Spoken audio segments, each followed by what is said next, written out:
Hello, my name is Susanne Evans and welcome to the ChangeStories podcast. This is a podcast for people who are interested in creating change, whether that is within organisations or for individuals. In each podcast episode, I will have a conversation with someone about their work to share their story. Each story and conversation will provide you with ideas and inspiration for your own organisation or for you personally. To find out more about each episode, including further reading, and to share your change stories, go to www.changestories.co.uk.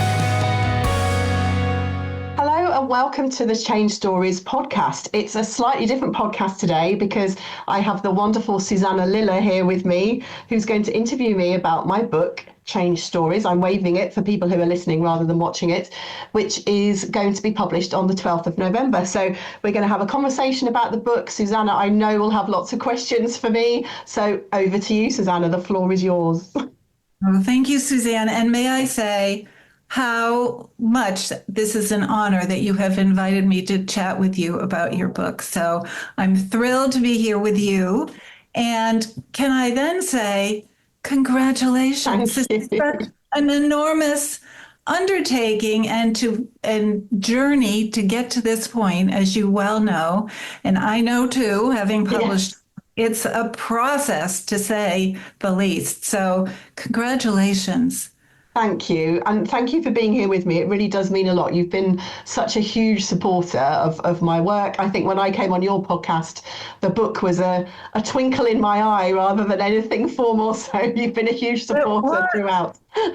It was a twinkle. And I questioned you about that twinkle because you had recently, what we were talking about then was you're getting your PhD and writing your thesis, which was some crazy number of pages, like 80,000 or something, yes. And you showed it to me. It looked like the Sears Roebuck catalog that I used to sit on when I was a kid. I was thinking in the back of my mind, oh, she's going to take that thesis and she's going to turn it into a book. That's what she's thinking. And that didn't happen. You didn't. So why didn't that would have been an easy thing to do? How come you didn't do that? Well, you know, I think anyone who knows me will probably know I don't usually take the easy option. My parents have always said about me, there's a right way, a wrong way, and a Susanne way of doing everything. And they've said that since I was a child. But in all truthfulness, a lot of people did say that to me. Why don't you turn the thesis into a book? And I knew I didn't want to do that because academic writing is so different to the type of writing I knew I wanted to do in this book. I wanted to create something that was practical and useful and easy to read. And academic writing tends not to be any of those things. So I think when I spoke to you, I was kind of in that place where I knew I wanted to write something. I didn't quite know what it wanted to be. And I felt like I needed to take a bit of a break from it because my head was still in that space. I had to work quite hard to write in an academic way. So I kind of had to turn that off and then figure out who I was again and what I wanted to write. So I took a break for a couple of years and then came back to it with a different frame of mind, lots of different experiences. And yeah, that's when I started writing it back in about 2021. I think I did the book proposal for the first time. And may I say, as someone who has read ChangeStories, that it is accessible. It isn't, having to look up all these words and all these, references to people that you might not ever have to reference again. And it's something, as somebody who also has worked with change in organizations and done a lot of conflict management, it's a manual. It's an interesting, well-written, full of stories, of course, manual for how to deal with change in your organization. And so you achieved your goal of making it something that people could pick up and read easily. Thank you. And it means a lot for me to hear you say that, because that's what I'm hoping people will take from it, is that for me, when I discovered stories as a thing in business, I was really excited by it. But there was a lot to learn, and there's a lot of reading out there. And I suppose what I wanted to create was something that sort of demystified both change management and storytelling, and almost created a manual for people to use that they can dip in and out of, use the bits that feel relevant and that resonate with them, and keep coming back to it. There's loads of questions in it, as you know, lots of things to think about, and that's kind of what I wanted to create, because those are the sorts of books that I like, that make me think, and that's really what I wanted to get to. I know you also wanted to sort of bust some myths about conflict and about change, and one being that it was awful and challenging and hard. And how did you want to turn that around? Well, what I've noticed over the years is that people have this view that change is really difficult. And I'm not saying it isn't. I think it is something that people find challenging, but it's also something that we do all the time. You know, we're constantly changing, we're constantly developing. And I think there's certain narratives that have been told about change. You know, it's really hard. 70% of change fails. You've got people going through this change curve where they have to go through the valley of despair in the bottom, and all of that kind of stuff. And most of it isn't true. It's either based on data and statistics that are flawed or have been incorrectly communicated in the case of the 70% of change fails, or it's based on something that was never designed to be used in change management, which is the change curve. It's a curve of how people experience grief. And for me, even using that in change, it's the wrong type of language around what change is. The idea that there's a sort of grief, it's the same as a death. You know, it's, for me, that's just not how I experience change. And it's not how people I work with experience change. So the first part of the book is very much around trying to unpick some of these things, where they've come from. A whole lot of these narratives have come out of consultancy firms, consultants like me, you know, and I'm part of that world as well, but also from business schools and things like that, who almost have a vested interest in trying to make change seem hard. But also, the reason why change is difficult in organisations is because we sometimes come at it the wrong way. So we're focused on the process and on the plan and on trying to fit people into round pegs into square holes, that sort of thing, rather than taking a really people-focused approach to change. So that was what I was trying to do, really, was to enable people to reset their views about change. And I think if you can go into it without some of those negative language and narrative in your mind, then it actually means you're starting from a better place and it will seem less scary. Yeah. And even your your subtitle of your book, calling it Powerful Conversations, where there's so many books out there about courageous or critical conversations or difficult conversations. And there is certainly that aura about it that it's hard. And I love that you turn that around on its head. Yeah. So, and you talk about William Bridges, the writer. He has this wonderful curve, which isn't really a curve. It's just how you proceed through change in an organization. And do you want to just say a few words about that? Because he's somebody I teach about all the time. I love William Bridges. So do I. And I'm not a fan of many change models, I have to say, because I think, going back to what I said about process, they're too process driven. It's like, do step 1, 2, and 3, and success will happen. And it's just not how it works in reality. What I love about Bridges is he recognises there's a series of stages that everyone has to go through in change. And what I think is really important, I don't know whether you find this in your own work as well, but is this idea of letting go of something before you can move on with energy, I think is how he puts it.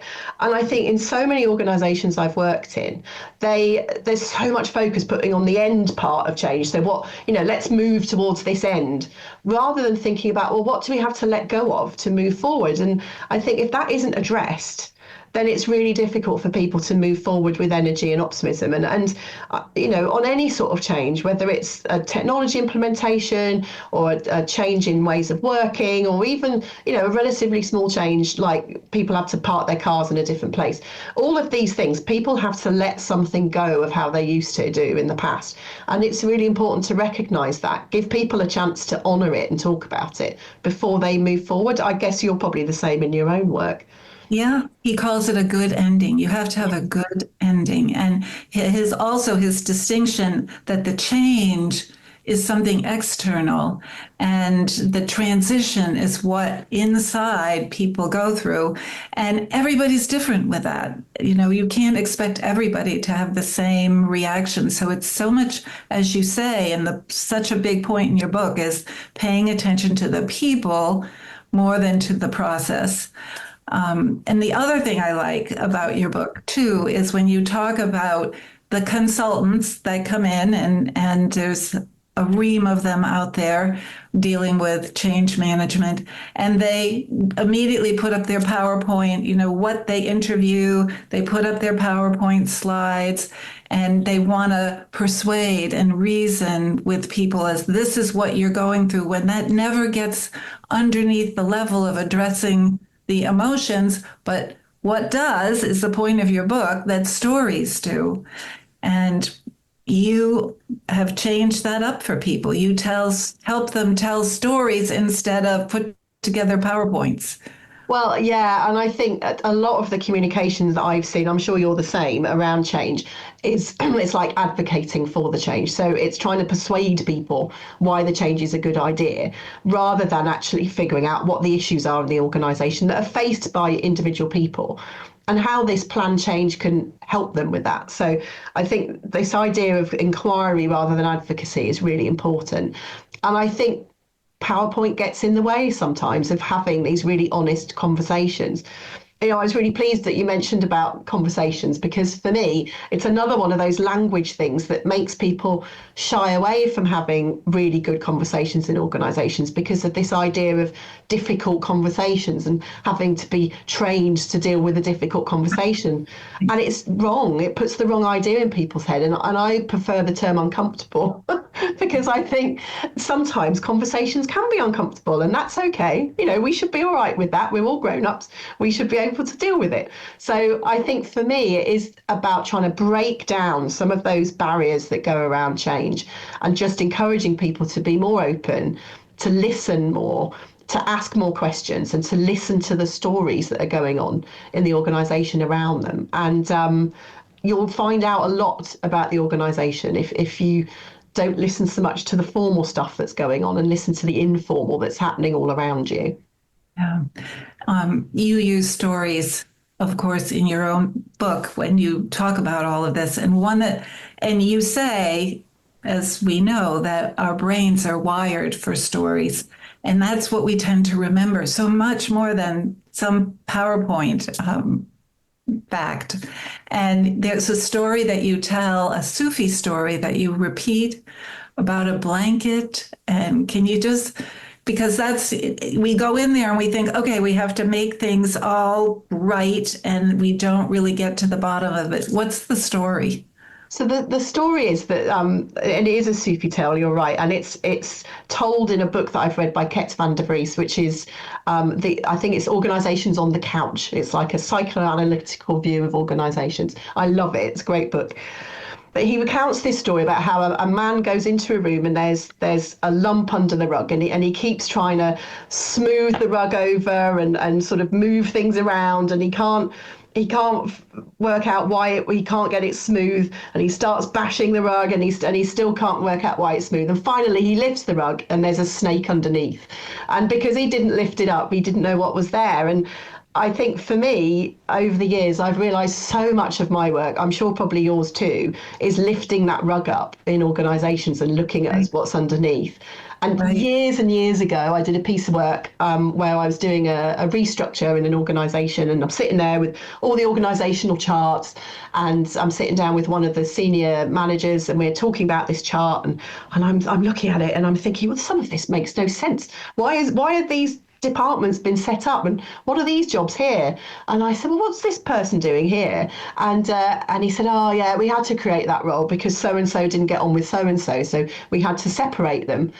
And I said, but that person's name isn't there. Oh no, they left ages ago. So this organisation structure was there because of history and because of that kind of, I talk about archaeology a lot in my work, and it is that digging. It's trying to figure out what's going on and what's hidden, what can't you see, and stories are a really good way of getting to that. Right. Well, I don't want to uncover anything hidden, but I would propose to you if we could kind of talk about your writing process in a story format. Okay. And I would offer up the one that I use so much when I interview women, the heroine's journey storyline, which is, as you know, as the hero's journey as well, ancient ways of telling a story. And it starts out, of course, that the character is just in ordinary life, hanging out, doing what they usually do. So if we were to apply this to Susanne's story of writing her book, where were you in ordinary life? So the root of all this is way back, probably in about 2008, when I just left Big Four consultancy. And the reason I left is because I loved the work and I loved working with clients, but I was frustrated with the models and the process and the sort of structure of the work. So I needed to go off and do something else. So I just started out on my own. I was doing a project in an organization I hadn't worked in before. It was around performance management and talent management. And they were introducing a new performance management system for all of their employees in the US and in the UK. And I'd done lots of those sorts of things before. I was like, yeah, I know what I'm doing. And they brought in another consultant who was working with the senior leaders to help them develop the story of why this change was happening. And a wonderful man, John Harding, who's now a great friend of mine, talked me through some of the things that he used in his work, one of which was an article called Storytelling That Moves People by Robert McKee, who is a screenwriter in Hollywood, just the most amazing storyteller. And it was about how story works and all the things you've said already, how it works in the brain, how it works to influence and persuade in a way that facts never will. And that was like, oh, that's interesting. I've never thought about that before. So the root of it all is then. So I was just normal consultant, but that was the kind of light bulb going off. Right. So that we would call in this format or framework of the heroine's journey a call. Mm-hmm. And maybe the call starts ringing in pieces, not like a big bong on your head, but eventually you decided to do your PhD in this work, but then you got what you've already described. You wrote it, you did it, and then you got that twinkle in your eye. And of course, we go on many journeys, many heroines' journeys where we answer a call and have to kind of step out into the unknown. And so you, I think, and this often happens too in the journey, as a mentor appears or somebody helps you answer that call or step over that new threshold into this new journey that you're going on. And you had a pretty marvelous person that you worked with and from the publishing company, Allison Jones. How did she mentor you to start on this huge new journey of, oh, this is another book. This is not my PhD. She had a pretty amazing method you shared with me. She really did. And I think I'd kind of, in that intervening period, as you say, I'd done the PhD. I knew I wanted to write something, didn't really know how. And so right at the start of the pandemic, I was at a bit of a loose end. And Alison, who I had the pleasure of already knowing, runs Practical Inspiration Publishing, who's publishing my book. And she was doing a book proposal challenge. And so I thought, oh, I'll do that. And over 10 days, she guides you through how to write a book proposal. And it is how you structure it, how you're going to market it, who's the audience. So I went through all of that. And it was an amazing process and really got me excited about writing a book. And actually, the book as it is now is not dissimilar from where that started. So I did that, which was great.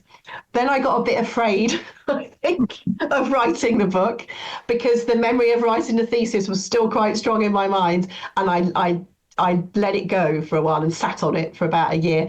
And Alison kept in touch with me and kept saying, when are you going to do it? I think it's going to be really good.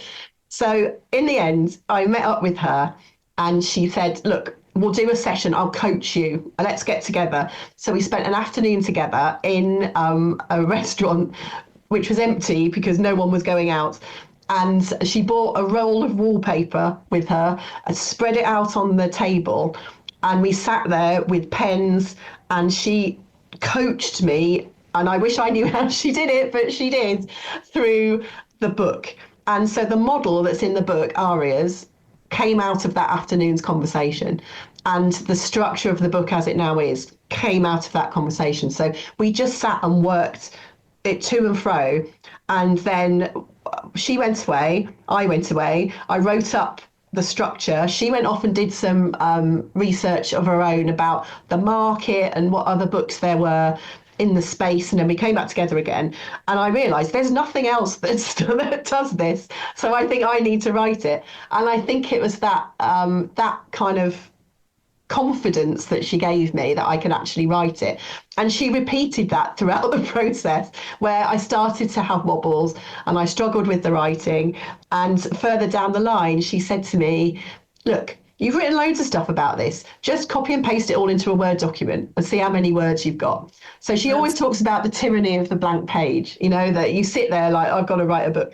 So I did that. I went through all the blogs I'd written, all the articles I'd written, even to the presentations I'd given, of which I'd done lots at this point, about using stories in change.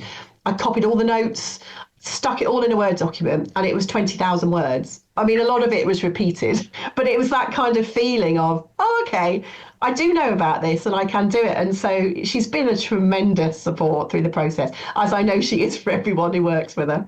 But what an amazing idea to just, you have done this, go get all that stuff collected, put it on the page, right? And when you talk about having the wobbles and, you know, the worry about, can I do this? And that's a typical heroine's journey. That's when the threshold guardians come and they question you. Did you have any, so she was your mentor. Did you have anybody who said, oh, come on, Susanne, I mean, why would you do this? You just spent all this time on your PhD. Why would you spend more time writing? Anybody like that? Honestly, no. I think everyone I spoke to about it was like, what took you so long? It's like, why haven't you done this earlier? So no, I mean, I'm so grateful to everyone in my life who has supported me. You know, my husband, as ever, massively supportive of all of my madcap ideas. So it's been amazing. But you know, it is a bit scary, as you know from your own book, putting something out there into the world that you think, well, I like it, I hope other people like it too. So I think there's been lots of moments like that. It's your baby. And you spend so much isolated time with it. You think you kind of lose your connection to the outer world and what are they going to think? Of course, wisdom tells us that it shouldn't matter because this is your creativity that deserves to be out there. And so I think, of course, the whole book is about your model, am I saying it right? Arias model? Yes. So maybe you could just touch on what each of those words mean, letters mean. Sure. So it's 5 things. And then it's 5 things that I think if people want to build story and inquiry and conversation into their change practice, the 5 things to look out for. So A is for attention. So it's about paying attention to what's going on around you in the organisation, but also paying attention to yourself. So your impact on other people, and trying to, as a leader in particular, keep a track of that and try and see how what you're doing is impacting on others. And for stories, this attention is really important because so many of the stories that are told in organisations are really small, tiny stories that aren't part of the grand narrative of the organisation that you'd find on the website. They're little tiny things that people say to each other, or stories about the past that people talk about, but they tell you a huge amount about what's going on in the organisation. So for me, that first step is hugely important, just paying attention. Then the R is for reflection. So this is about building time in to reflect all the time, every day. Really difficult because everyone's really busy, but reflecting on what's going on in the organisation, what's going on for you. And if you're on a change programme, to reflect regularly on how that's going. And there's a great article, which was in MIT Sloan Management magazine, which has the term dysfunctional momentum, where a program just keeps running and running and running because no one has the heart to stop. And I think you need to reflect regularly during a change to reset, figure out what's going on, take some learnings so that you can make sure you're still going in the right direction. So reflection is hugely important for me. It's a superpower. We don't do enough of it. The I is for inquiry. So we talked about questions already. As a leader or a change practitioner, you need to be inviting questions from your audience. And I think a lot of people are a bit afraid of that. They're afraid of people asking questions. You know, I talk a lot in the book about change resistance. And for me, that's been a real reframe during my career, from seeing it as something difficult and awkward to deal with to being actually super engagement. This is someone who's so interested in what's going on that they're going to question you and ask you for more information. So this idea of inquiry and getting out there in the organisation and finding out what's going on is hugely important. The A is for appreciation. So a lot of my work is based in appreciative inquiry. So appreciating the best of what is in the organisation. So not just changing everything for everything's sake. There's loads of research to show that if you keep something from the past that people value and you show how you're going to take that forward into the future, people are more likely to be engaged in the change that happens. But you have to figure out what that is first. So that idea of really appreciating what's going on in the organisation rather than wanting to change everything is really important. And then finally, storytelling. So all of those together lead you to be able to create a story that explains what's going to happen in the future in a way that people understand. And you made the point earlier about how the brains process story and narrative better than facts. There's Jennifer Aker did a study at Harvard. It's actually 7 times. So people remember 7 times more of a story than they do of a series of facts. So we need to be using story every day in how we communicate, because it's how our brains work. So that's the model.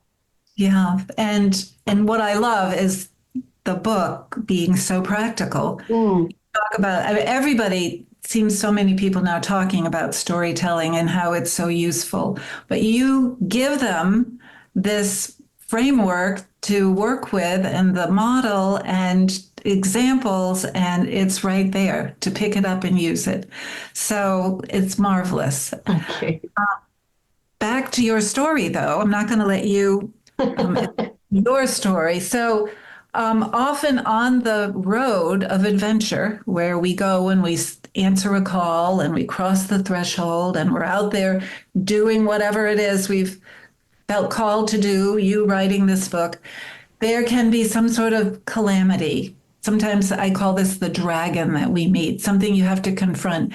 Anything like that happen? I mean, and it could be you had a power failure and lost your manuscript, or anything tough for you as you were busy writing. Very much so. I lost my mojo many times, I think, with writing, and some of that was a lack of confidence. Some of it was actually being ill. So I think during the writing process, I was actually quite poorly. I didn't really realise why. And then I realised it was probably the menopause. So got that sorted, and that really helped. But I did go through a real period of struggling to write. And I ended up having to extend the time frame for when the book was going to be ready. So it's probably being published about 6 months after it should have been, because I just wasn't able to write.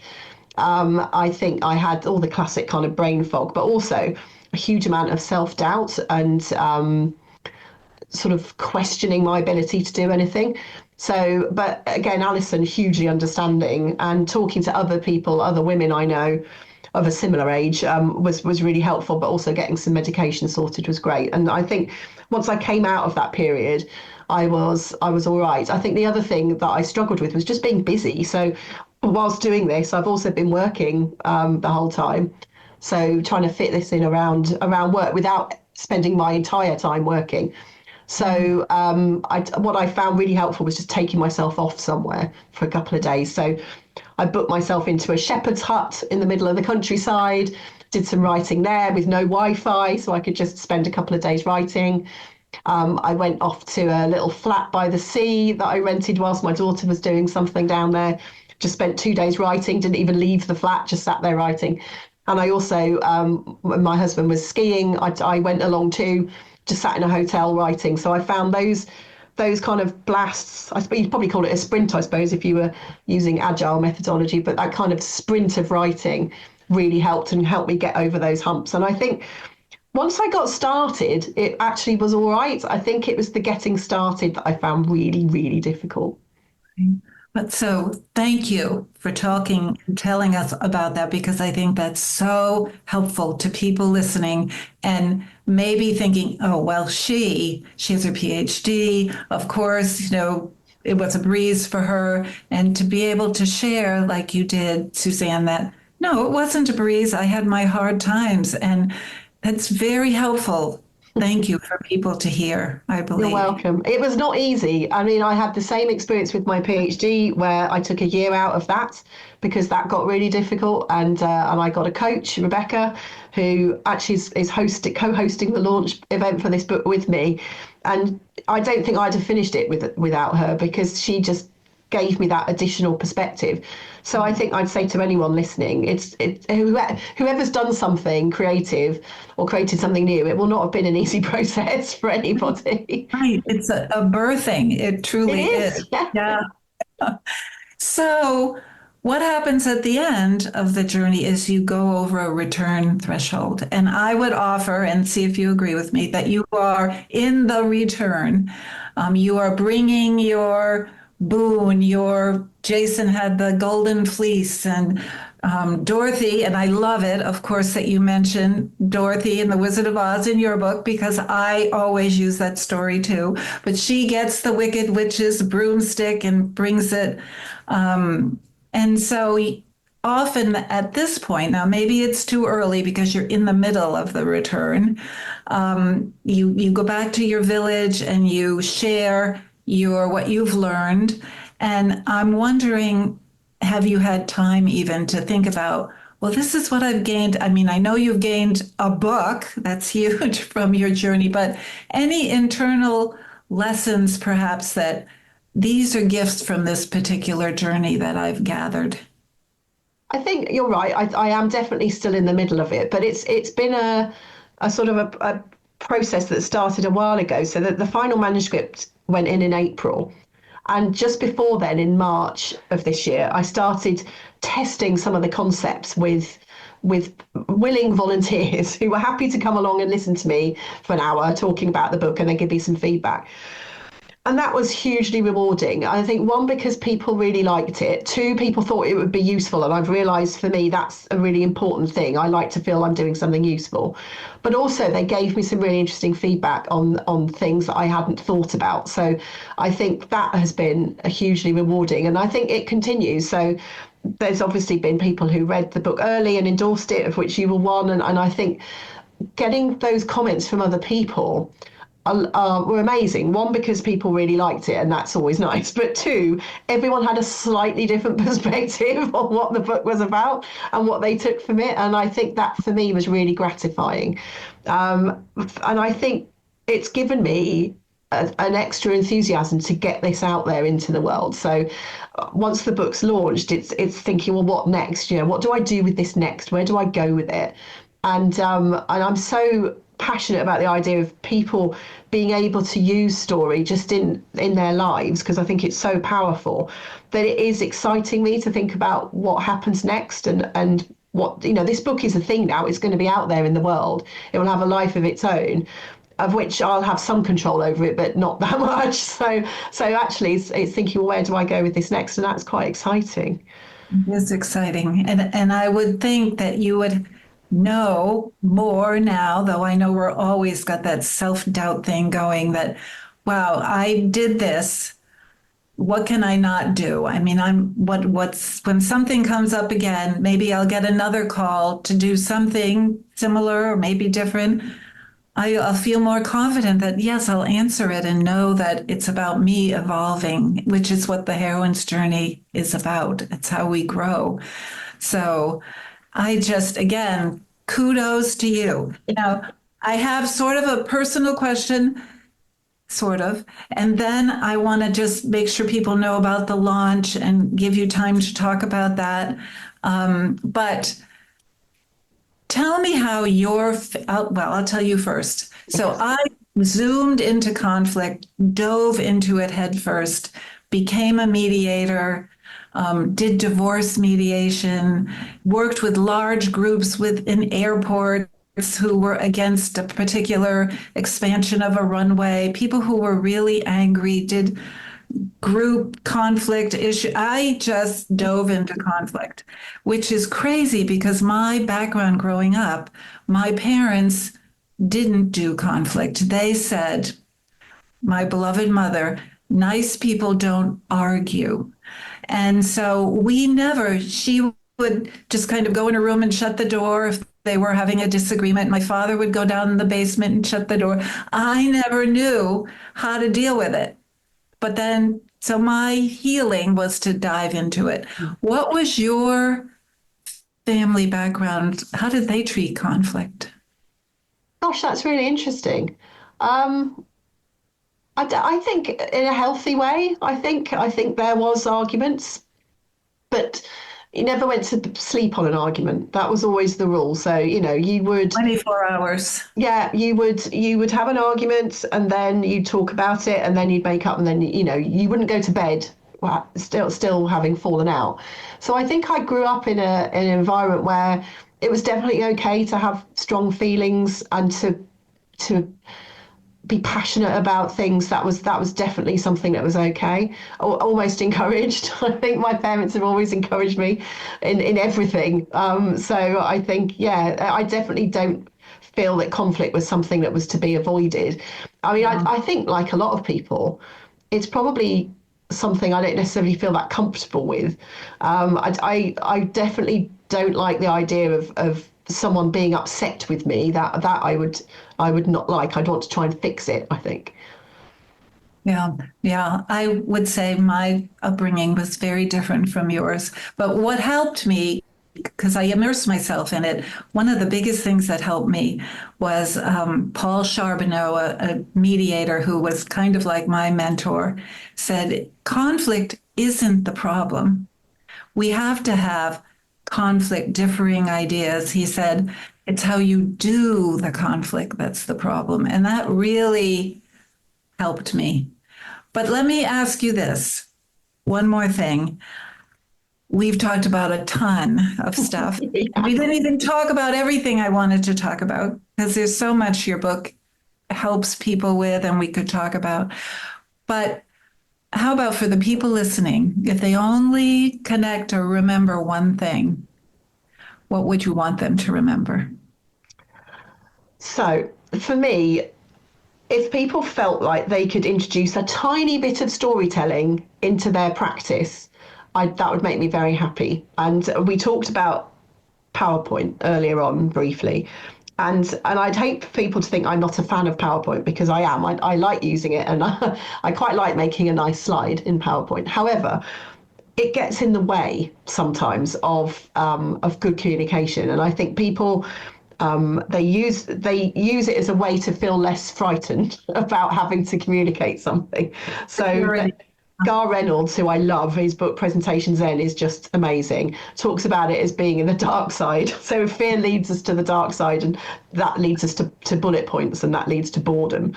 And I think it's true. And so if people, the next time they had to communicate something and they were going to use a PowerPoint, if they thought about what they wanted to say first, mapped it out as a story. So what's the story they want to tell?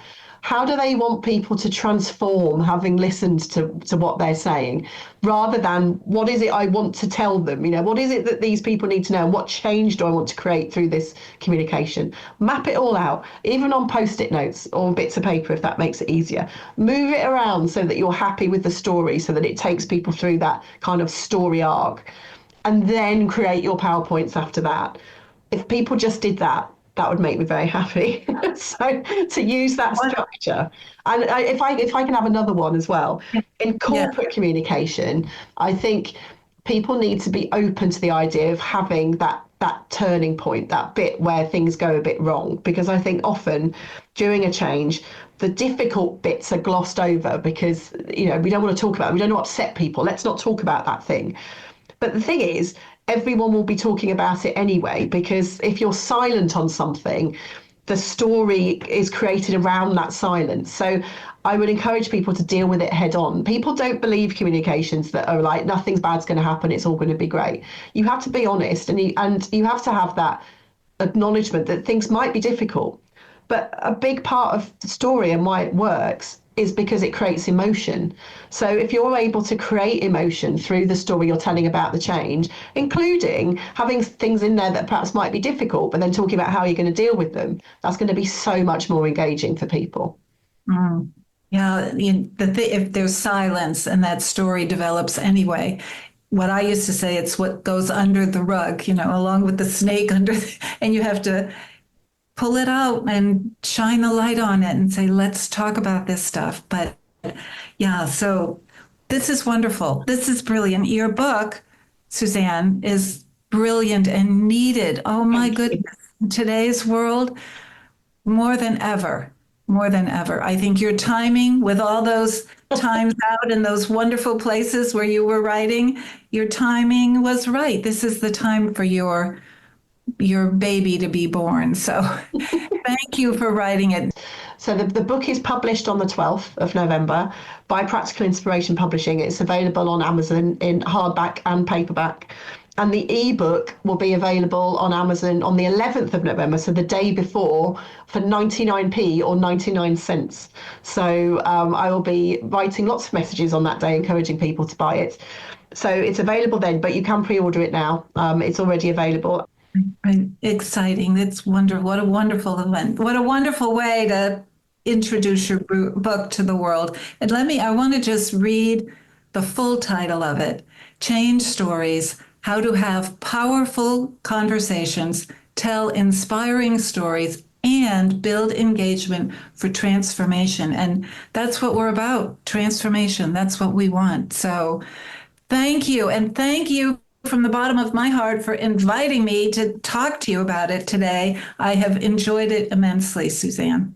Oh, well, thank you so much for agreeing to do it. As I said at the beginning, it meant a lot to me that you would, because you've been such a great supporter throughout, and you read it really early and wrote a wonderful endorsement. So thank you so much.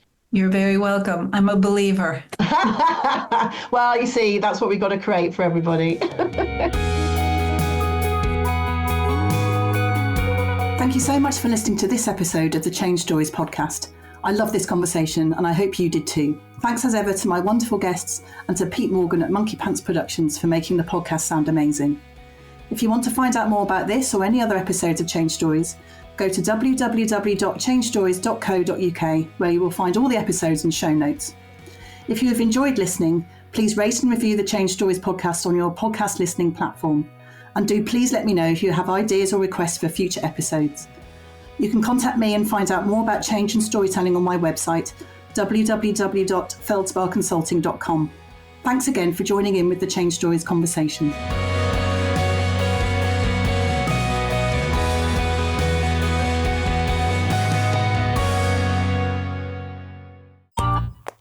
This has been a Monkey Pants Productions podcast.